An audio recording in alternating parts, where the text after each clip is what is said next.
अर्चनीय वंदनीय सदगुरुदेव, पूजनीय संतजन एवं सदगुरु कबीर साहिब के मूल ग्रंथ बीजक के उपदेश सुन रहे अध्यात्म प्रेमी सज्जनों, देवियों, माता एवं बहनों, आज मैं रामायणी 40 से संक्षिप्त उपदेश प्रस्तुत कर रहा हूं। इस रामायणी में आप सुनेंगे कि जिस समय न माता का रज था और न पिता का बीज था, उस समय सृष्टि तथा जीवों की उत्पत्ति कैसे हुई होगी तथा ये विभिन्न मतांतर कैसे उत्पन्न हुए होंगे।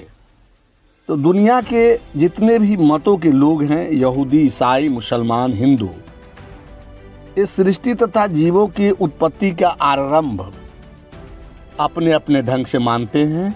इन सभी मतों को मानने वाले कहते हैं कि ईश्वर ने सृष्टि की रचना की तथा सभी जीवों, पेड़ पौधों, पशु पक्षियों, कीड़ों मकोड़ों इत्यादि को बनाया। अब प्रश्न उठता है कि सभी मतों को मानने वालों का ईश्वर भी क्या अलग अलग था? अगर ईश्वर एक था तो एक ही प्रकार के मनुष्य का निर्माण किया होगा। वे अलग अलग हिंदू, मुसलमान, यहूदी, ईसाई बनाकर सभी को आपस में लड़ने के लिए तैयार तो कदापि नहीं किए होंगे। कोई भी पिता के अगर बहुत संतान हो तो वे सभी संतानों को आपस में लड़ने के लिए नहीं कहेंगे। तो फिर जो ईश्वर सर्वज्ञ हैं, सर्वशक्तिमान हैं तथा सभी जगह व्याप्त हैं, वे कभी नहीं चाहेंगे कि हमारे सभी संतान अलग अलग मतों को माने और सभी अलग अलग धार्मिक ग्रंथों को माने, अलग अलग पैगंबर, अवतार इत्यादि में उलझ जाए और ईश्वर सर्वज्ञ, सर्वशक्तिमान और सर्वत्र मौजूद होकर इस अनाचार, अत्याचार, बलात्कार, हिंसा करते अपने संतानों को नहीं रोक पाए।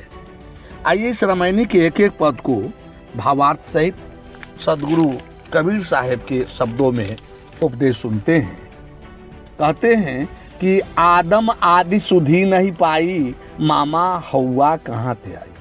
तब नहीं होते तुरुका और हिंदू, माए के रुधिर पिता के बिंदु। तब नहीं होते गाय कसाई, तब बिस्मिल्लाह किन फुरमाई। तब नहीं होते कुल और जाति, दोजक बिहुस्त कौन उत्पाती। मन मसले की सुधि नहीं जाना, मति भुलान दुई दीन बखाना।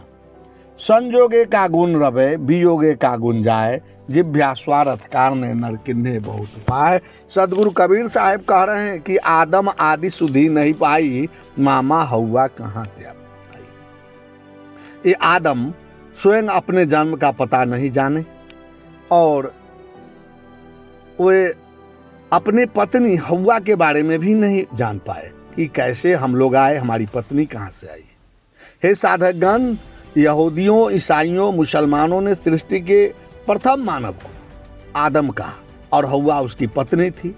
इस मत के मानने वाले कहते हैं कि हमारे महापुरुष पैगंबर हैं और खुदा के संदेशवाहक हैं, हमारी किताबें ईश्वरीय हैं और हमारे मत को मानने वाले स्वर्ग जाते हैं, बाकी सभी मतों के लोग नरक जाएंगे। सदगुरु कबीर साहब कहते हैं कि संसार का कोई भी महापुरुष, ब्रह्मा, विष्णु, महेश, राम, कृष्ण, आदम, मूसा, ईसा, मोहम्मद, सभी के सभी मानव थे।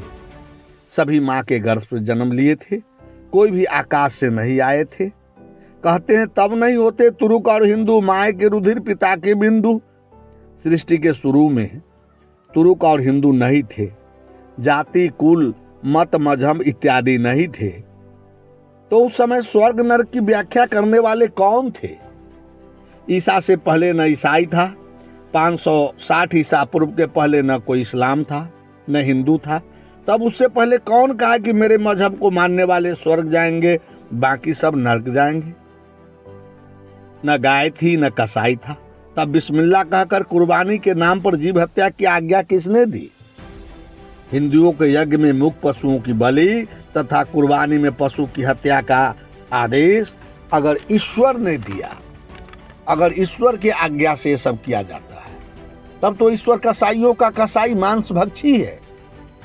अगर ये मानव जिह्वा के कारण ईश्वर के नाम पर इस प्रकार का जघन्य अपराध करता है तो सदगुरु कबीर साहब कहते कि इसमें सुधार करें। सदगुरु कबीर साहब उपदेश देते हुए कहते हैं कि सभी मनुष्यों की जाति एक है, मानव जाति, तथा पूरे मानव जाति का एक धर्म है और वह है मानवता। और पूरे मानव जाति में एक ही आत्मा है और वह है चेतन। ये सारे संप्रदायों, मत मजहबों की मान्यताएं नकली है, बनावटी है। सत्य, ज्ञान तथा सदाचार ही कल्याणकारी मार्ग है। सदगुरु कहते कि मन मसले की सुधि नहीं जाना, मति भुलान दुई दिन बखाना।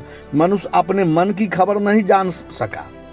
मन के भुलावे में पड़कर द्वंद्व अर्थात अनेक मतों की व्याख्या कर डाला। संसार के जितने मूल द्रव्य हैं वो सदा से हैं, नित्य हैं, न उनकी उत्पत्ति होती है न विनाश होता है। वो अनादि है, अनंत है। इसलिए कहते हैं संजोगे का गुण रवै, वियोगे का गुण जाए। दिव्या स्वार्थ कारणे नर किन्हे बहुत उपाय।